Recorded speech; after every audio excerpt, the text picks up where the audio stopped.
Assalamualaikum warahmatullahi wabarakatuh. Selamat berjumpa lagi dengan saya Dr. Dev. Selamat datang di Dr. Dev Channel. Salam sejahtera. Semoga Bapak, Ibu, dan pemirsa sekalian dalam keadaan sehat dan berbahagia.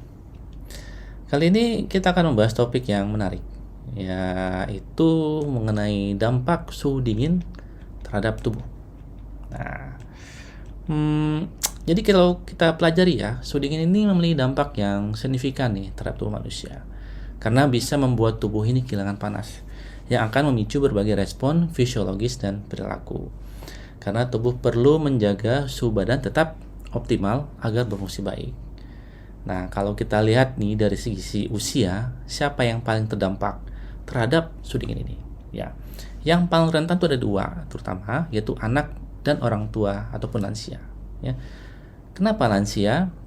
Karena pada lansia itu terdapat penurunan massa otot. Yang kedua, terdapat perubahan pada sistem peredaran darah akibat bertambahnya usia.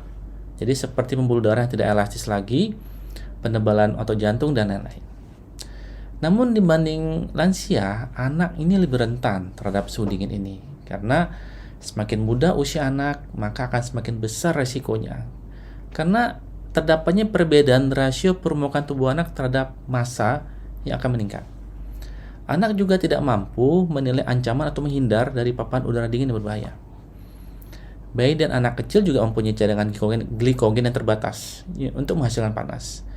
Sehingga pada bayi, terutama pada bayi, tidak mampu memproduksi panas yang cukup melalui gemetaran. Bagaimana? Tertarik? Jika iya, silakan tonton video ini sampai selesai. Dan silakan share atau kirimkan ke teman dan kenalan Anda yang mungkin dapat mengambil manfaat terhadap informasi ini. Terima kasih. Bila kita berbicara mengenai suhu dingin ini, kita mesti ketahui dulu berapa sih suhu badan normal. Jadi suhu tubuh yang normal pada bayi, anak, dewasa hingga lansia ini berkisar sekitar 36,5 derajat Celcius sampai 37,5 derajat Celcius. Di luar kisaran itu dapat dikatakan bahwa suhu badan tidak normal. Bisa akibat oleh berbagai macam faktor seperti kepanasan ketika kita menghadiri upacara bendera di lapangan yang terik, ataupun jika kita mandi di pemandian air panas. Suhu badan kita tuh bisa mencapai 37,8 bahkan. Sebaliknya, jika kita berada di kamar yang dingin atau mandi air dingin misalnya, maka suhu badan kita bisa lebih rendah, bisa mencapai 36,2 derajat Celcius dan bisa saja lebih rendah lagi. Tubuh akan berespon terhadap paparan suhu dingin. Jadi responnya itu bisa melalui menggigil yang akan memproduksi panas yang kita kenal dengan metode termogenesis ya. Yang kedua dengan vasokonstriksi pembuluh darah perifer atau pembuluh darah tepi. Jadi pembuluh darah ini umumnya terbagi dua, yaitu pembuluh darah pusat yang merupakan pembuluh darah yang ukurannya besar dan pembuluh darah tepi yang ukurannya kecil. Nah, tujuan vasokonstriksi ini akan mencegah kehilangan panas badan dengan mengakibatkan pembuluh darah yang mengalir ke kulit itu berkurang. Akibatnya pembuluh darah temperatur di kulit pun akan menurun dan perbedaan suhu antara suhu kulit dan lingkungan itu akan menurun sehingga kulit kalau kita pegang terasa dingin. Nah, semakin rendah suhu lingkungan, respon tubuh pun akan semakin jelas dan semakin hebat. Nah, jika tubuh berada di lingkungan yang dingin dalam waktu yang lama, tubuh kita bisa gagal menjaga suhu tubuh dalam rentang normal. Suhu tubuh bisa keturun yang kita kenal dengan kedinginan. Nah, kedinginan jika berlanjut akan jatuh ke dalam keadaan hipotermia. Jadi hipotermia itu jika suhu tubuh kita mencapai kurang dari 35 derajat Celcius. Ini merupakan kondisi yang berbahaya, mesti dihindari. Kenapa? Karena hipotermia ini akan memperlambat denyut jantung, akan menekan pusat pernapasan dan mengganggu kerja ginjal, yang tentu saja dapat berujung ke kematian.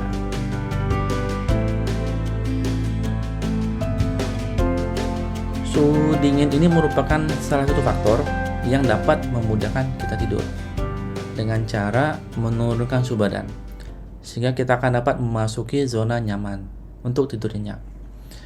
Jadi seberapa dingin yang masih dibilang baik? Nah, Beberapa peneliti menyarankan jika di ruangan itu ada bayi atau anak kurang dari 1 tahun, suhu kamar itu baiknya di kisaran 23-26 derajat Celcius. Dan jika di kamar itu hanya ada anak usia lebih dari 1 tahun, suhu kamar bisa lebih dingin lagi, mencapai 18-22 derajat Celcius. Tapi dengan patokan suhu kamar seperti itu tidak menjamin suhu tubuh turun ke posisi yang nyaman untuk tidur. Karena metabolisme badan itu bervariasi. Contohnya pada anak.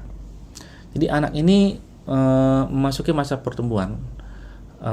Rasio metabolismenya lebih tinggi dibanding orang dewasa. Dan pada anak juga pembakaran energinya lebih tinggi.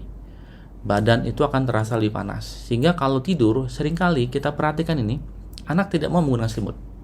Bahkan ada yang senangnya tidur di lantai, karena lebih dingin dibanding tempat tidur. Walau menurut kita sudah dingin. Namun berhubung metabolisme anak lebih tinggi, anak butuh suhu kamar yang lebih dingin lagi agar dapat memasuki zona nyaman tidur. Masalahnya, paparan udara dingin sering dikaitkan dengan infeksi. Semakin lama terpapar, akan semakin meningkatkan risiko infeksi. Kenapa bisa begitu? Pertama, udara yang kita hirup saat melewati hidung dan saluran nafas atas akan dihangatkan dan dilembabkan. Saat mencapai paru, akan hangat di kisaran 37 derajat Celcius dan lembab. Kita hampir selalu berada di lingkungan yang suhu udaranya berada di bawah 37 derajat Celcius. Saluran hidung selalu terekspos langsung, sehingga akan menurun beberapa derajat. Walau tidak semua penelitian setuju, namun sebagian besar bukti dari laboratorium dan literatur menunjukkan bahwa ketika kita menghirup udara dingin, tubuh akan berespon dengan vasokonstriksi, yaitu mempersempit atau mengecilkan ukuran pembuluh darah. Tujuannya apa? Menahan panas tubuh kita tidak lepas. Nah, aktivitas ini akan menekan respon imun, sehingga tubuh rentan terhadap infeksi. Yang pertama. Yang kedua, menghirup udara dingin akan mengganggu pembersihan saluran napas oleh mukosilia. Jadi, saluran napas ini dibersihkan oleh mukosilia dengan cara bahan partikulat yang terperangkap di selimut lendir yang menutupi saluran napas hidung didorong perlahan ke saluran nasofaring, ditelan, dan kemudian disterilisasi oleh asam lambung. Nah, pembersihan mukosilia ini terdiri dari dua komponen. Pertama dari produksi lendir, kedua dengan bergeraknya silia yang strukturnya seperti rambut. Nah, pembersihan mukosilia ini bila terganggu akan meningkatkan risiko infeksi pernapasan. Dan laju pembersihan partikel akan menurun jika gerakan silia melambat dan sekresi lendir berkurang atau kekentalan lendir akan meningkat. Nah, pembersihan mukosilia melambat jika terpapar suhu udara dingin. Tercatat bila berhenti bergerak ketika suhu mencapai 4 derajat Celcius dan mulai bergerak kembali jika suhu mencapai 10 derajat Celcius. Nah, jadi kita bisa lihat bahwa penurunan temperatur ini akan mempengaruhi laju pembersihan silia bergantung seberapa besarnya penurunan temperatur. Nah, kondisi ini mempengaruhi serba besar peningkatan kekentalan lendir saluran pernafasan. Jadi, paparan udara dingin akan menurunkan suhu di dalam rongga hidung, mempengaruhi pembersihan lendir oleh silia, sehingga mengganggu pertahanan pernafasan terhadap infeksi. Nah, tidur di kamar yang dingin juga berisiko pada anak dengan riwayat asma, karena dapat tercetus reaksi asmanya. Karena udara dingin ini dapat memunculkan respon radang oleh imun dan pelepasan sel mas yang berperan dalam reaksi alergi. Dari penelitian didapatkan efek reaksi asma jika terdapat penurunan suhu lebih dari 10 derajat Celcius.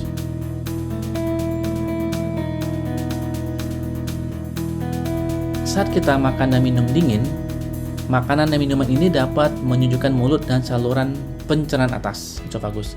Namun sepertinya tidak mampu menurunkan suhu di area tersebut secara signifikan. Dari informasi sebelumnya yang sudah saya sampaikan bahwa mendinginnya saluran hidung atau pernafasan atas akan membuat kerja lokal imun itu akan menurun, di mana tugas tersebut merupakan peran dari adenoid yang merupakan kelenjar yang bertugas melawan kuman yang terhirup atau tertelan.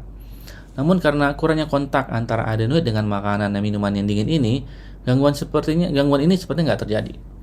Berbeda kalau kita bandingkan ya, paparan udara dingin yang dapat mempengaruhi kerja adenoid.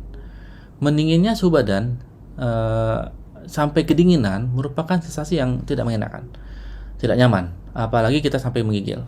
Tapi berbeda bila suhu mulut ini menjadi dingin atau sejuk, dirasakan sebagai sensasi yang mengenakan, bahkan dapat menghilangkan rasa haus. Sampai saat ini tidak ada bukti ilmiah yang mendukung jika kita memakan atau minum dingin dapat membuat sakit tenggorokan atau selesma. Bahkan air dingin dapat mengurangi nyeri sakit tenggorokan. Tapi kenapa sih ada yang bilang jangan minum air dingin terus? Jangan kebanyakan minum air dingin ya. Atau lagi sakit jangan minum makan yang dingin-dingin ya. Kenapa? Kalau kita telusuri lebih lanjut, ini kaitan antara makan minum dingin dengan munculnya batuk pilek itu tidak terjadi secara langsung. Jadi merupakan suatu kondisi yang bersyarat. Yang pertama, mereka yang rentan terhadap kondisi seperti ini adalah mereka yang mempunyai kondisi asma atau alergi. Nah, ini didapatkan dari penelitian yang dilakukan di Cina terhadap 60 anak yang asma dengan percobaan di mana ada 3 kelompok. Pertama, 34 anak yang asma itu minum air bersuhu 0 sampai 4 derajat Celcius. Yang kedua, 26 anak asma minum air bersuhu 25 derajat Celcius. Yang ketiga, anak sehat yang tidak mempunyai riwayat asma. Sebagai kontrol, diminta juga untuk minum air dingin 0 sampai 4 derajat Celcius. Nah, itu jumlah minumnya itu sekitar 250 cc. Nah, ketiga kelompok ini kemudian diukur pengembangan parunya pada menit ke-5, 15, 30, 60, dan 90 menit setelahnya. Nah, didapatkan hasilnya terdapat penurunan yang signifikan pengembangan paru hanya pada kelompok anak asma yang minum air dingin.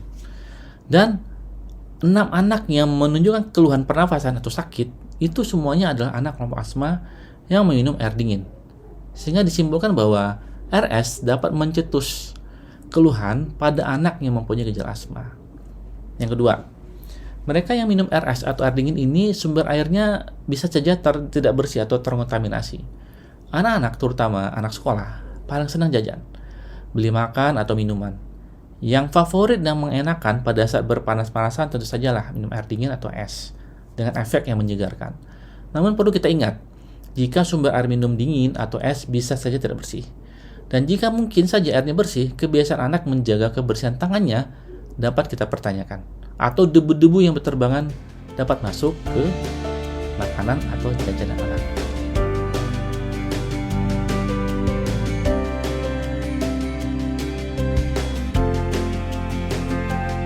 Udara dingin dapat memiliki dampak yang signifikan terhadap tubuh manusia. Paparan udara dingin dapat mempengaruhi sistem pernapasan, menyebabkan penyempitan pembuluh darah dan menurunkan suhu tubuh. Kondisi ini akan meningkatkan risiko infeksi saluran pernapasan, hipotermia, masalah kesehatan lainnya. Oleh karena itu penting untuk kita mengambil langkah-langkah pencegahan, seperti berpakaian hangat, menjaga kehangatan tubuh kita untuk melindungi kesehatan ketika kita berhadapan dengan udara dingin ini. Meskipun terdapat perbedaan ataupun perdebatan mengenai efek minum air dingin untuk menimbulkan batuk dan pilek, secara umum dapat disimpulkan bahwa air dingin tidak secara langsung menyebabkan kondisi tersebut. Kondisi alergi seperti asma dan faktor kebersihan berperan untuk menimbulkan keluhan batuk pilek setelah mengkonsumsi air dingin. Meminum air dingin dapat memberikan efek meredakan rasa tidak nyaman di tenggorokan dan dapat menghilangkan rasa haus. Namun, pengaruh suhu air terhadap tubuh bervariasi antar individu. Penting untuk diingat, minum air hangat atau suam ketika sedang batuk pilek lebih disarankan karena dapat mengencerkan lendir, meredakan peradangan, mengurangi ketidaknyamanan saluran pernafasan. Selain itu, tentu saja berkonsultasi dengan profesional kesehatan, mengikuti panduan medis merupakan langkah tepat untuk penanganan batuk dan pilek.